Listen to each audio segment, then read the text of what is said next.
Vanessa Cruz was holding a champagne glass in mid-sentence, toasting her own engagement to Bradley Connors in front of nearly 200 guests at one of the most exclusive venues in Chicago,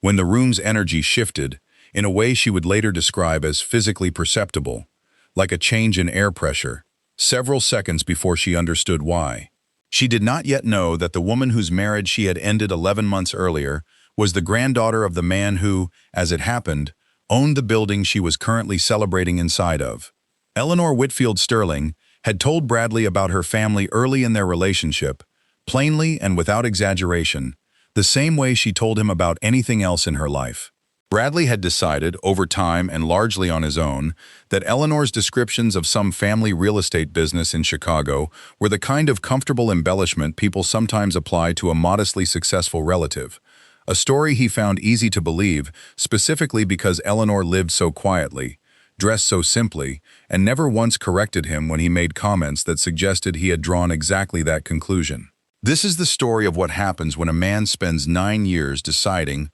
without ever directly verifying it, exactly how much his own wife's family was worth, and what happens when that decision turns out to be catastrophically, publicly wrong, in the one room in the city where it was guaranteed to matter most. It is also the story of what Eleanor's family actually did once they walked through those doors, which was considerably more controlled and considerably more devastating than anything resembling a dramatic scene. Eleanor was not at the gala by accident, and she had not been invited. She had known about it for 6 weeks. The reason she waited until that exact night to let her family walk through those doors is the part of this story most people get wrong when they retell it.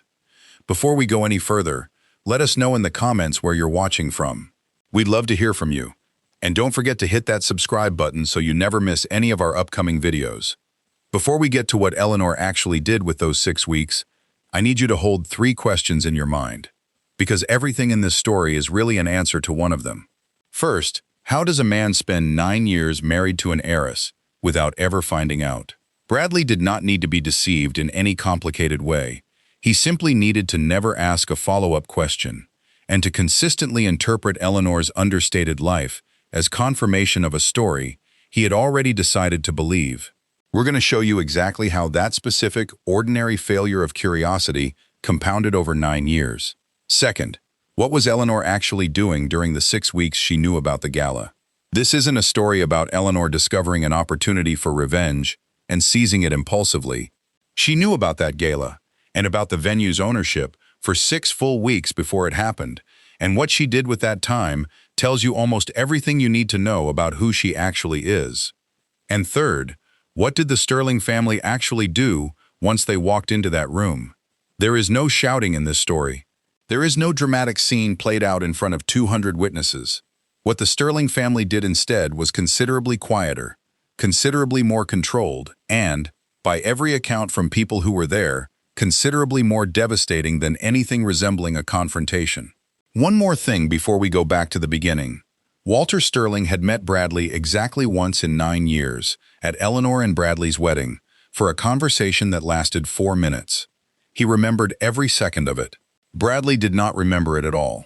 The Sterling Group was founded in 1954 by Walter Sterling's father, initially as a modest commercial construction firm contracted to build a handful of warehouse and rail-adjacent properties on Chicago's South Side.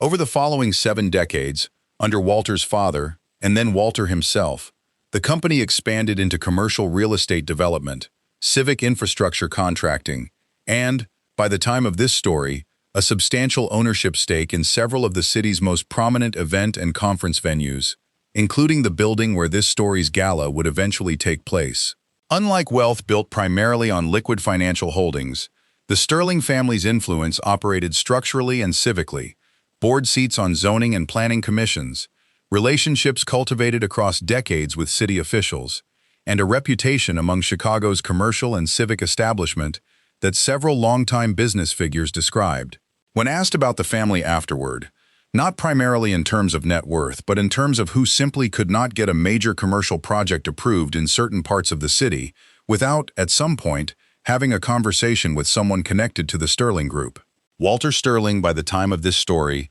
had spent decades cultivating a specific, deliberate public profile. visible enough within Chicago's civic and business establishment to wield real influence, and almost entirely invisible to anyone outside that specific world, including, crucially, anyone who might have encountered his granddaughter in an ordinary social or romantic context without already understanding who her family was. This deliberate invisibility outside specific civic circles is the single most important fact in understanding how Bradley Connors could spend 9 years married into this family without ever fully grasping what he had actually married into. Eleanor Whitfield Sterling grew up watching her grandfather navigate Chicago's civic and business establishment with a specific, deliberate restraint that she absorbed as a philosophy rather than simply a family habit. Walter had told her more than once during her childhood that the Sterling family's actual influence depended on people consistently underestimating how much of it there was, and that visible displays of wealth tended, in his experience,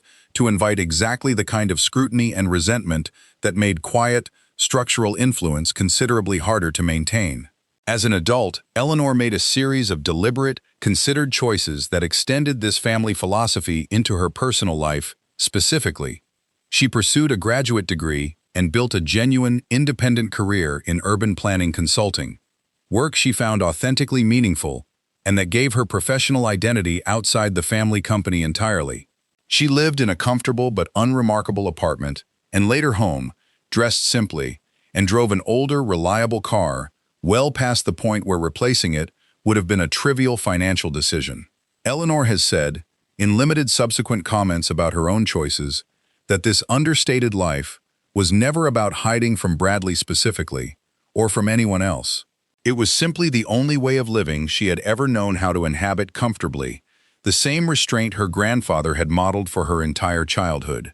applied consistently and without exception to every relationship in her adult life, including, eventually, her marriage. That consistency is exactly what made it so easy for Bradley to draw the conclusion he eventually settled into. Eleanor never lied to him. She simply never behaved in a way that contradicted his own incorrect assumption, because behaving differently would have meant abandoning a value system she had held since childhood. Eleanor met Bradley Connors at an industry networking event during her early career in urban planning consulting, where Bradley, then an ambitious junior broker at a mid-tier commercial real estate firm, struck her as genuinely engaging and refreshingly unimpressed by credentials and titles, a quality she found appealing, specifically because so much of her professional world outside her own, deliberately quiet personal life revolved around exactly that kind of credential-driven posturing. Early in their relationship, Eleanor told Bradley directly, and without elaboration, that her family was in real estate and construction in Chicago, going back a few generations, a description Bradley has since acknowledged, in conversations referenced by people close to the marriage, that he interpreted at the time as a polite, slightly modest way of describing a comfortable but unremarkable family business, an interpretation he never directly verified, and that Eleanor, true to the restraint she had practiced her entire life, never corrected. Bradley proposed after 2 years of dating, and the wedding, modest and intimate by both of their preferences, was attended by fewer than 40 guests, including Walter Sterling, who attended briefly, spoke with Bradley for a total of 4 minutes near the reception's edge, and left before the toasts, an exit several family members later described as entirely typical of Walter's general approach to events outside his immediate professional world, but one that Bradley, at the time, simply read as a busy older relative with limited patience for long social occasions. That 4-minute conversation between Walter and Bradley would turn out to be considerably more significant than Bradley understood at the time, or for the following 9 years. Over the following 9 years of marriage, Bradley's belief that Eleanor's family represented modest, comfortable success, rather than genuine civic and financial power, was reinforced, repeatedly and without any specific dramatic moment, by the simple accumulation of Eleanor's consistently understated life. The modest house they lived in, purchased with a conventional mortgage, Eleanor handled through her own name without explanation. The family gatherings, infrequent and low-key, that Bradley attended without ever meeting more than a handful of extended Sterling relatives at any one time. The complete absence, in 9 years, of any specific dollar figure, business filing, or detail that would have forced Bradley to directly confront the gap between his assumption and reality. Colleagues and friends of the marriage have since described several specific moments, scattered across the 9 years, where Bradley encountered details that sat slightly outside his constructed picture. A commercial property Eleanor mentioned once, in passing, as one of the family's buildings downtown. A city council member who greeted Eleanor by name with unusual warmth at a public event. Neither of them expected to know anyone at a moment, early in the marriage, when Bradley's own firm pursued a development deal that, unbeknownst to him, required indirect approval from a zoning body where Walter Sterling held informal but real influence. Bradley, by his own later acknowledgement, processed each of these moments individually as minor curiosities rather than data points belonging to a single, larger pattern he had simply never assembled. This detail matters enormously to how the story is eventually understood, because it establishes that Bradley's ignorance was not the product of any specific deception on Eleanor's part, but the predictable, almost inevitable consequence of his own sustained incuriosity, applied consistently across nearly a decade, to a wife who, true to her own family's philosophy, never once volunteered the information he never directly asked for. That incuriosity survived completely intact for 9 years. It began to matter in a way it never previously had during the final year of the marriage, for reasons that had almost nothing to do with money at all. Bradley's relationship with Vanessa Cruz, a junior associate at his own brokerage firm, began approximately 14 months before the gala, developing initially through shared late nights on a major deal and escalating, over the following several months, into an affair that Bradley has since acknowledged, in conversations referenced during the divorce proceedings, was substantially underway well before he and Eleanor formally separated. Vanessa, by consistent account from colleagues at the firm, was talented, ambitious, and explicitly drawn to what she understood, based entirely on Bradley's own self-presentation, to be a man with genuine, if modest, family means and a clear trajectory toward greater success in his field, an assessment that would take on enormous additional irony once the full picture of Eleanor's actual family became public months later. Eleanor became aware of the affair approximately 5 months before the gala, through a combination of changed patterns in Bradley's schedule and a direct admission once confronted, and has said her response, at the time, was notably composed rather than dramatically emotional, a composure several friends attributed, in the moment, simply to her general temperament, without understanding that she had, by that point, already begun quietly consulting her sister Diana, the Sterling Group's general counsel, about the practical realities the divorce was about to involve. Those practical realities, and the specific timing decision Eleanor made about when and how her family would finally become visible in this story, are what the rest of this video is actually about. Bradley filed for divorce approximately 2 months after Eleanor confronted him about the affair, a decision he has since described as motivated by a genuine belief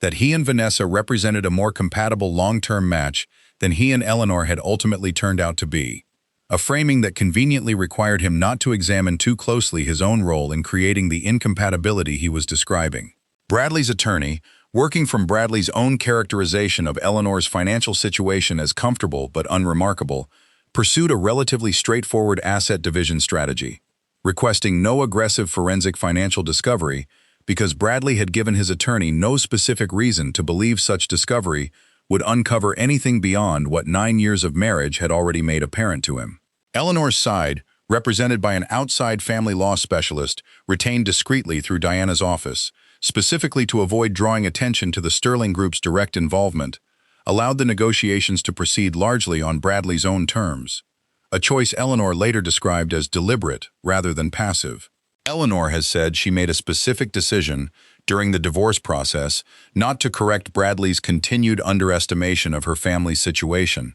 not out of any particular strategy at that early stage, but because she had grown so accustomed, over 9 years, to simply allowing him to believe what he wanted to believe, that correcting him, even during a divorce, felt less natural to her than continuing the pattern she had maintained the entire marriage. That pattern held completely intact through the divorce's finalization.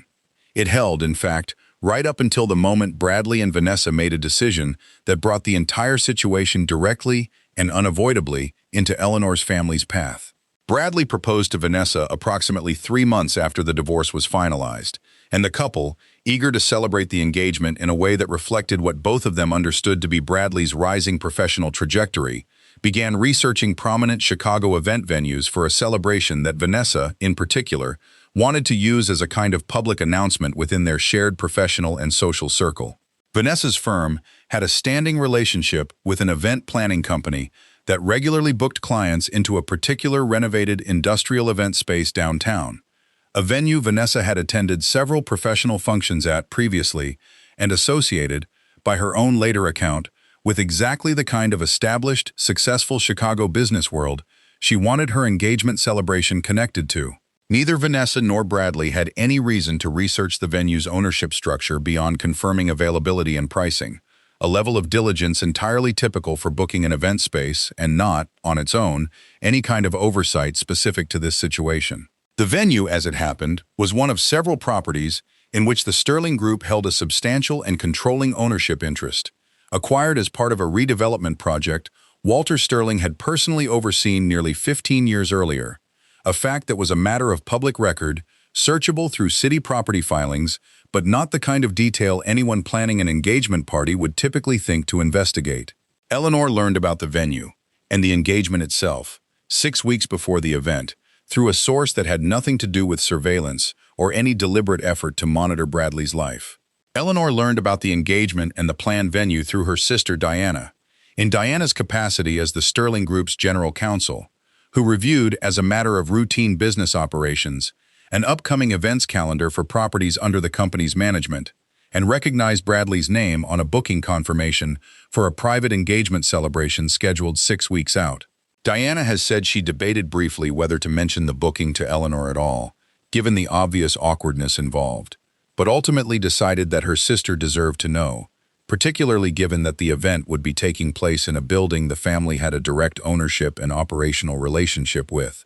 meaning some version of family awareness, or even attendance, was a realistic possibility, regardless of whether Diana raised it proactively. Eleanor has said her first reaction, on learning the venue, was not anger or any immediate plan, but a kind of quiet, almost clinical curiosity about what Bradley and Vanessa's choice of that specific venue actually revealed about how completely Bradley had continued, even after the divorce, to underestimate exactly what he had spent 9 years married to. Eleanor did not decide, in that first conversation with Diana, what she wanted to do with this information.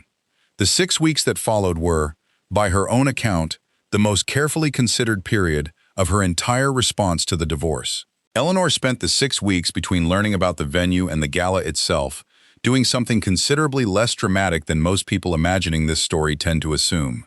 She had several careful conversations with Diana, and eventually, with Walter directly, about whether and how the family should respond, conversations that Eleanor has said were focused less on any desire for confrontation and more on a genuine, unresolved question she needed her own answer to. Eleanor has said the question she sat with for most of those 6 weeks was not how do I embarrass Bradley, but something closer to, do I actually want my family's presence in that room to be about him at all? Or is there a version of this where my family simply attending an event in their own building, exactly as they normally would, happens to intersect with his life in a way that has nothing to do with revenge and everything to do with the fact that he chose, of all the venues in Chicago, the one connected to the family he spent 9 years failing to understand. Walter Sterling, when Eleanor eventually raised the situation with him directly, reportedly responded with something Eleanor has described as entirely characteristic of her grandfather's general philosophy, that the family did not need to engineer any particular confrontation or spectacle, because simply showing up, as themselves, with no theatrics and no specific agenda beyond attending an event in a venue they had every legitimate reason to be present at, would communicate everything that needed communicating far more effectively than anything more deliberately staged. That decision, to attend not as an act of revenge but simply as themselves, in a building that was after all theirs, is the specific detail that made what happened next land the way it did, for reasons that became clear only once the Sterling family actually walked through the door. The engagement celebration began, by every account from people present, as a genuinely happy and well-attended evening, with close to 200 guests drawn from Bradley and Vanessa's combined professional and social circles. The venue's industrial chic event space decorated for the occasion, and an atmosphere that several attendees described, before anything else happened, as exactly the kind of confident, celebratory event two people might host when they believed, correctly by their own understanding at the time, that their future together looked secure and increasingly prominent. Vanessa has been described, by people present that evening, as visibly thrilled throughout the early part of the event, moving confidently between guests, and specifically excited about the toast she had prepared, which she delivered roughly 90 minutes into the celebration, raising her glass to what she described, in front of the assembled guests, as the beginning of the life she always knew she was working toward. Vanessa was approximately 2 sentences into that toast when the Sterling family's arrival began to register through the room, beginning with a shift in attention near the venue's main entrance that most guests noticed before they understood its significance. Walter Sterling arrived at the venue accompanied by Diana and 2 other family members, at a time Eleanor had specifically suggested would coincide roughly with the toast portion of the evening, not because the family had any precise knowledge of the event's schedule, but because Eleanor had reasoned, based on typical engagement celebration timelines, that arriving partway through the event would create exactly the kind of unremarkable low-key entrance Walter had said he wanted, rather than a dramatic arrival timed to a specific moment. Venue staff, who recognized Walter Sterling immediately given his ownership relationship with the building, greeted him with the kind of immediate, deferential attention typically reserved for property owners checking in on an event, escorting him and his party toward a reserved area near the venue's management office with a level of familiarity that several guests, watching without yet understanding the context, found visibly notable even before anyone explained why. It was this specific staff deference, more than anything else, that began the chain of recognition spreading through the room. Guests who knew Bradley professionally began asking each other who the older man receiving such obvious deference from venue staff actually was, a question that eventually reached someone in the crowd who recognized Walter Sterling from a civic event years earlier and said his name aloud, audibly enough for it to begin spreading through nearby conversations. Vanessa, still mid-toast, noticed the room's attention shifting away from her before she had any idea why, and made the specific choice, in the moment, to continue speaking rather than pause, a choice that meant she delivered the remainder of her toast directly into a room that was no longer fully listening to her. Bradley, standing beside Vanessa during the toast, was among the last people in the room to notice the shift, by his own later account, because his attention had been focused entirely on Vanessa during her remarks. He has said the moment he actually understood what was happening was when a colleague, leaning in, asked him quietly whether he realized that the man near the entrance was Eleanor's grandfather. Bradley's first response, according to the colleague who asked him the question, was confusion rather than alarm, since he had no immediate framework for why Eleanor's grandfather, a man he remembered meeting only once, briefly, 9 years earlier, would have any connection to this specific venue at all. That confusion resolved, according to the same colleague, within roughly 30 seconds, once Bradley made the connection between the venue's ownership and the family he had spent 9 years assuming was comfortable but unremarkable. Vanessa finished her toast to polite but visibly distracted applause, and has since described the specific, sinking realization she experienced, turning to ask Bradley, quietly, who exactly was near the entrance and why so many people seemed to be reacting to his presence, a question Bradley answered, according to Vanessa's own account, with a single sentence that she has said she will likely remember for the rest of her life. Bradley's exact words, according to Vanessa, were, "That's Eleanor's grandfather. I think this might be his building." Vanessa has said the word might, in that sentence, told her everything she needed to know about how little Bradley had actually understood about the marriage he had walked away from. Walter Sterling, according to multiple accounts from guests near the entrance, did not approach Bradley or Vanessa at any point during the evening, did not make any public statement or acknowledgement of the situation, and spent approximately 20 minutes speaking with venue management and a small number of guests he recognized from Chicago's civic and business community before departing with his party, his entire visit lasting less than half an hour. Bradley, in what he has since described as an impulsive decision he regretted almost immediately, crossed the room during Walter's visit and attempted to greet him directly, reintroducing himself as Eleanor's former husband. Walter's response, according to 2 guests who overheard the brief exchange, was polite, brief, and devastating in its plainness. He said only that he remembered Bradley, that he hoped Bradley was doing well, and that he needed to return to his other guests, a response containing no overt hostility, no reference to the divorce or the engagement at all, and precisely zero acknowledgement that anything unusual was happening in the room whatsoever. Several guests who witnessed this exchange described it, afterward, as more unsettling than any direct confrontation might have been,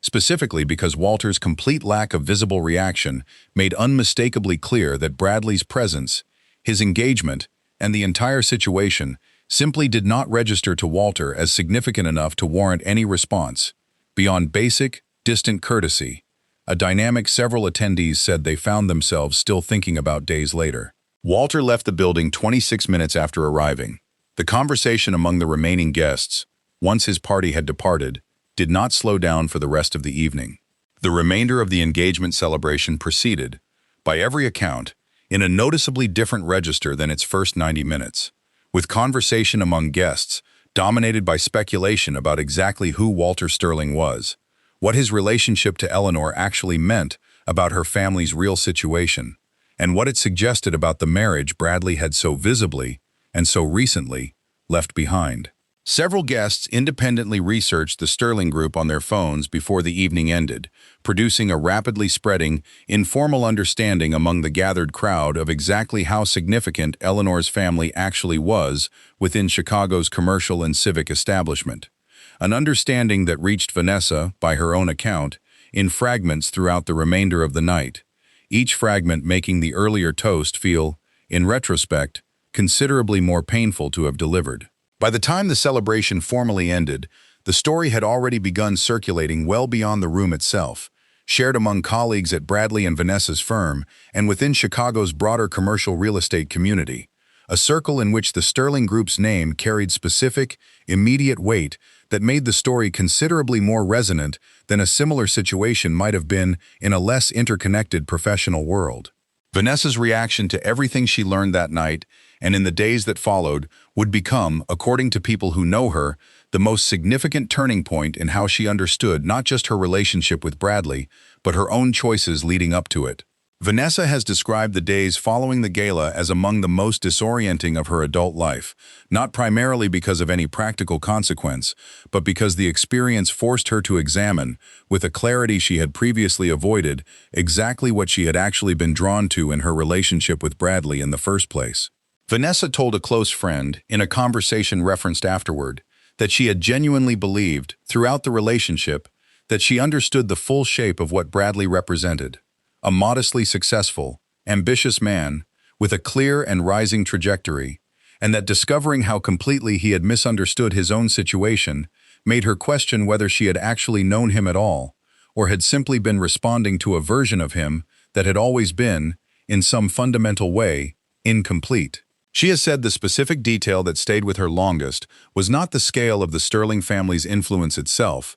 but the realization that Bradley's confident self-presentation throughout their entire relationship had been built, in part, on a fundamental misunderstanding he had never bothered to correct. Even when correcting it might have mattered considerably to decisions they made together as a couple, including the decision to host their engagement celebration in a building neither of them had any idea belonged to his ex-wife's family. Vanessa's relationship with Bradley did not end immediately after the gala. It ended, instead, after a specific conversation roughly 6 weeks later that several people close to the couple have described as the real conclusion of this entire story. Bradley contacted Eleanor, approximately 3 weeks after the gala, through a brief message that Eleanor has said struck her, reading it, as somehow both predictable and still slightly surprising in its specific content. He asked in the message whether she would be willing to meet, characterizing his request as an attempt to understand what actually happened and to apologize directly for what he now recognized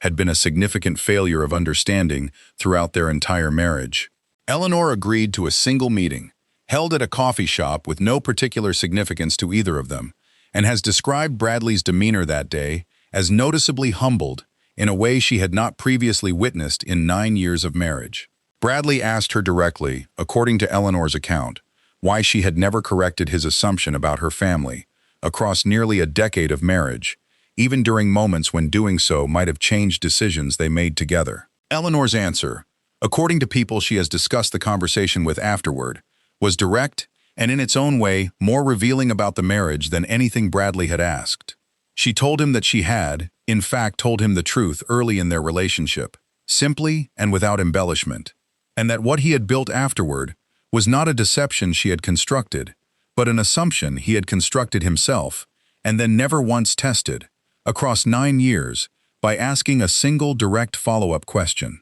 She told him she had stopped, somewhere along the way, feeling responsible for correcting a misunderstanding that he alone had created and sustained. Bradley did not have an immediate response to this. Eleanor has said the silence that followed was the most honest moment of the entire conversation, and possibly of their entire marriage. In the months following the gala, Eleanor, with Diana's guidance and her grandfather's eventual blessing, made a decision that surprised some people who assumed the family's involvement in this story had effectively concluded the night Walter walked out of that venue. She stepped, for the first time in her adult life, into a formal leadership role within the Sterling Group itself, taking on direct responsibility for the company's urban planning and civic development initiatives, work that drew directly on the independent professional expertise she had spent her career building entirely outside the family business. Eleanor has said the decision was not motivated by anything connected to Bradley or the gala specifically, but by a recognition, prompted in part by the entire experience, that she had spent years deliberately keeping her professional identity and her family identity in separate, carefully maintained compartments, and that the events of the previous year had clarified for her that this separation no longer served any purpose she actually valued, now that the underlying secrecy it had been protecting was no longer necessary or even possible to maintain. Under Eleanor's direct involvement, the Sterling Group's civic development initiatives expanded considerably within the following year, including a substantial new affordable housing development on Chicago's South Side that Eleanor personally championed, using her independent urban planning expertise in a way that several colleagues, both at the company and in her own professional field, have described as a genuinely significant and well-regarded contribution, distinct from her family connection. Vanessa, watching this same period unfold from a considerable distance, made her own decision about her relationship with Bradley that several people close to her have described as directly connected to everything she had learned that night at the gala. Vanessa ended her engagement to Bradley approximately 6 weeks after the gala, in a conversation she has since described not as a response to any specific new revelation, but as the conclusion of a slower process of reassessment that the gala had simply accelerated considerably faster than it might otherwise have unfolded. Vanessa told a close friend, in an account given some time afterward, that she had realized, in the weeks following the gala, that her attraction to Bradley had always been substantially tied to a version of his life and trajectory that turned out to be, in important respects, something he had constructed largely through omission and his own unexamined assumptions, and that she was no longer certain she knew the actual person underneath that construction, or whether she wanted to find out at the cost of rebuilding trust from a considerably more uncertain foundation than she had originally believed she was standing on. Bradley, in the time since, has remained at his original firm, has not become engaged again, and has, according to colleagues,